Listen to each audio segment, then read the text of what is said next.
Here we are on debate eve. I have been waiting 4 years for this.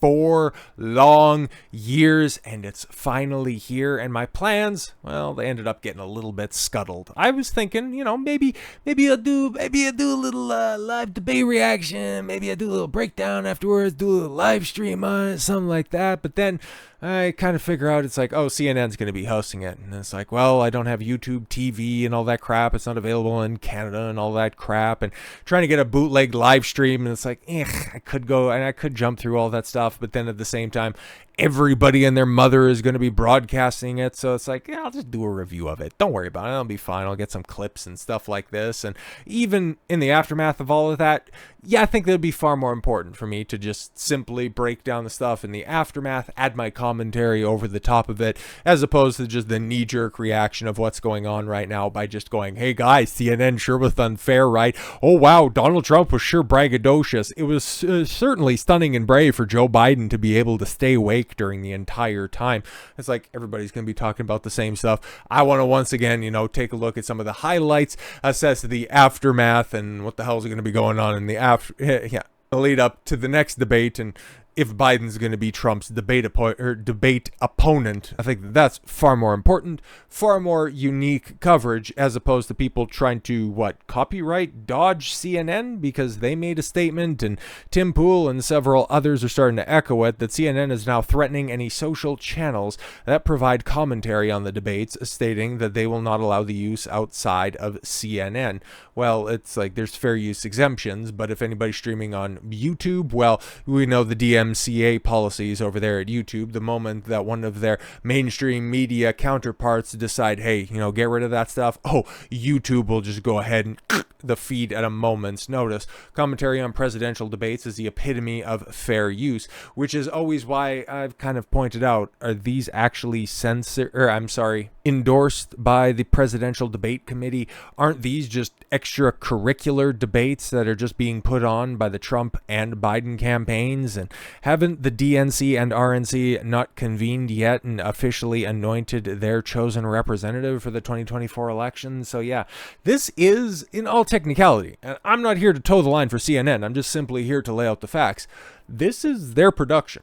Okay, they can do with it whatever they will, but in regards to fair use, okay, by the letter of the law, commentary over the top of it, breakdown, and reviews of clips, well, that's fair use exempt, okay?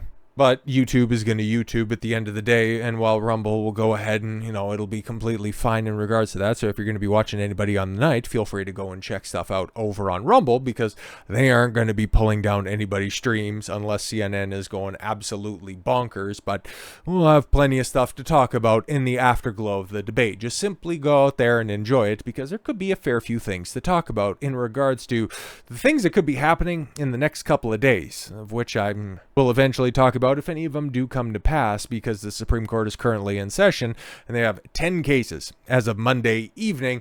SCOTUS term include a major decision on Trump, his New York case, which we've heard rumblings that they're going to be, expeditiously overturning that decision. Big shock how unjustified and how illegal that decision was. January 6 cases and social media censorship, all of which will be in front of them for them to decide on, I think, by the end of the week. I think that's when this session ends up wrapping up, but we'll see here. Okay, 10 major case decisions remain before the Supreme Court, all of which are set to be released before the term comes to a close at the end of June. So yeah, they have until the end of the week, okay? Any of these decisions will have major impacts on American society and jurisprudence and would make for excellent debate topics. Trump v. the United States, the most anticipated decision, will likely be Trump v. U.S., a case stemming from the January 6th case. Okay, cool. This is my insurrection case, which is total bullshit, right? The alleged conspiracies are conspiracy to defraud the United States by using dishonesty, fraud, deceit, and impair and obstruct and defeat the lawful federal government functioning by the results of the presidential election are collected. Yeah, that one's bogus, okay? They were going to be ruling on the classified documents case. That's when presidential immunity would definitely come up, and that would be the one that I'm far more interested in hearing the arguments on. Fisher v. U.S. is entering the Capitol building. Yeah, that'll be very interesting to just see that J6 narrative disintegrate right before our very eyes. Then, of course, yeah, something that Trump, talked a big game on, even when he was president, but ultimately ended up doing nothing about. Moody v. NetChoice and NetChoice v. Paxton, ruling out of these two cases out of Florida and Texas. In regards to laws passed there, the states would determine whether social media giants can censor speech. The laws passed in these two states addressed complaints to platforms such as Facebook, TikTok, YouTube censored speech from conservative users. The Supreme Court temporarily blocked Texas's law on the matter in 2022. The 11th Circuit Court of Appeals blocked Florida's version of the bill, which fined social media platforms for blocking politicians' posts in 2021. And yeah, we've heard Clarence Thomas specifically talking about the need to reform and update Section 230 of the Communications Code. So yeah, that could be the first step if there ends up being a helpful ruling on it. But yeah, there's these 10 decisions, right? Murphy versus Missouri, Harrington, Purdue Pharmacy, SEC, Vergereski, okay, Ohio and the EPA. All of that stuff could be very interesting. A lot of interesting cases on display, but while I said these could all be very interesting debate topics, something just also immediately came to mind. We don't even know the debate topics. We could have them on Tuesday. We could have them today. Who knows? But all we know is that Trump's going to be there. Biden's going to be there because he has nothing else on his docket. He's been at Camp David prepping for his debate, meaning that he's probably getting treated like the pincushion that he is to see how long and how much they need to stuff him full of stuff in order for him to make the 90-minute time limit. God, that's going to be so pathetic, but it's going to make for compelling watch, and that's something that CNN desperately needs, because the amount of promotion that they're doing in the run-up to this debate is almost as impressive as the lack of governance that Biden is doing in the same stretch. But CNN defends debate hosts from critics, respected veteran journalists. That's very interesting, right? Okay, because the two people, Dana Bash and good old Jake Tapper, are going to be the moderators on the CNN soundstage. People who have a very illustrious record lapping at the ass of Biden and comparing Trump to the little funny mustache man. CNN defended its debate co-hosts, critics, on Monday after they came under fire for being biased against former President Donald Trump. The statement came after the Trump campaign ripped CNN for abruptly ending its interview with Trump campaign National Press Secretary Karoline Leavitt. CNN's Kasie Hunt, former MSNBC host, suddenly ended the interview with Leavitt, highlighted CNN's Jake Tapper's long history of criticizing Trump. And oh yeah, we'll get to that very shortly. I just wanted to see CNN's response to this stuff. Jake Tapper and Dana Bash are well-respected veteran journalists who have covered politics for more than 5 decades combined.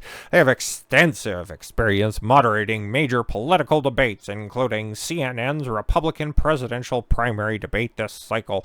There are no two better people better equipped to co-moderate a substantial and fact-based discussion, and we look forward to the debate on June 27th in Atlanta. Yeah, that'll be wonderful and fantastic, and the first time that you guys will actually track in the Nielsen ratings since Trump was probably under debate stage last. But this was alluded to beforehand, and well, as you can see, she's trying to hold back a fart right there. What's her name? Kasie Hunt. I couldn't think of a more appropriate surname. Let's see if CNN is copyright striking for this clip. But yeah, CNN host Kasie Hunt cuts off a Trump spokeswoman, woman. Karoline Leavitt. Boy, Trump certainly does have a type of woman that he likes to hire for his campaign. The second she brings up Jake Tapper spending years comparing Trump to the mustache man. This is a preview of how CNN will act during the debate. I mean, it takes someone 5 minutes to Google Jake Tapper, Donald Trump, to see that Jake Tapper has consistently, we're going to stop this interview if you're going to keep attacking my colleagues. Adolf Hitler. Ma'am, I'm going to stop this interview if you can. Ma'am, stop exposing the truth. Ma'am, we can't have. Ma'am, let me speak to your manager. No, wait, that's Trump. Don't. No, okay, cut it. Continue to attack my colleagues. I would like to talk about Joe Biden and Donald Trump, who you work for. Yes. If you are here to speak on his behalf, I am willing to have this conversation. I am stating facts that your colleagues have stated. Yo, that bitch looks so constipated right now. Holy. In the past. Okay, now, I'm sorry, guys. We're going to come back out to the panel. Caroline, thank you very much for your time. Yo, what the hell? That's kind of crazy. Like, I'm kind of wonder, okay, because I don't watch CNN. I haven't seen any clips of the beforehand, but I'm just kind of wondering how contentious this interview was before shit hit the fan right there, because that's kind of crazy. And by kind of, I mean incredibly crazy. But well, she wasn't allowed to continue her thoughts on CNN. The Trump campaign slammed CNN for cutting Press Secretary Karoline Leavitt's microphone off mid-interview. That's very much what it was. And like, for God's sakes, guys, like, could you not find a more flattering picture of her right there? Because she kind of looks like she's got a touch of the fetal alcohol syndrome in that picture. Anyways, the Trump campaign ripped CNN on Monday for abruptly ending the interview with Trump campaign National Press Secretary Karoline Leavitt. CNN cutting off my microphone for bringing up the debate's moderator's history of anti-Trump lies just proves our point that President Trump will not be treated fairly in Thursday's debate. I mean, that's kind of what a lot of people are tuning in for. Like, for as much as trying to see if Biden's going to stay awake, we just kind of want to see how partisan CNN's going to be, how Trump's going to have to fight this battle 3 on 2.5 on 1. Leavitt said in a statement obtained by Breitbart. Okay, yet President Trump is still willing to go into this fight 3 on 1 to bring his winning message to the American people, and he will win. After the segment, Hunt posted on X that she cut Leavitt off because she allegedly did not show respect to Tapper, someone who has shown no respect to literally everybody, including the audience even. Yeah, by perpetrating the Russian collusion hoax, referring to Trump, refused to cover Trump live due to his potentially dangerous content. Yeah, it's very interesting. You're going to be moderating a debate with him, but you wouldn't cover him because, this guy, his language incited violence, when we can't point to it anyways. You come on my show, you respect my colleagues, period, Hunt said. I don't care what side of the aisle you stand on. No, yeah, you do. Come on. As my track record clearly shows. I mean, who the hell are you? This is the most attention that you have honestly ever got. Like, you used to work at MSNBC, now you work at CNN. Talk about a lateral move, like from one side of the dump to the other. Like, nobody knows who you are. Nobody cares who you are. There's a reason why Dana Bash and Jake Tapper are going to be hosting this train wreck debate. I'm sorry, my mistake, on Thursday. And not you, Karoline, Kasie Hunt. See, you're so goddamn forgettable. Like, people are probably going to remember that clip, as it will remain in infamy for you cutting off a Trump person. But in actuality, you won't get this opportunity the next time the election cycle runs around. Hell, you might not even get this opportunity again this election cycle, because CNN, it's grasping at straws. There's a reason that they had to set up these extra additional debates, because they need Trump more than they need a news cycle. Without him, they're nothing. Why do you think all of these independent outlets are thriving in the face of the failure of mainstream media? Once Trump is gone, they will be gone. And once they're gone, hell, we might actually get some truth around here in the long term.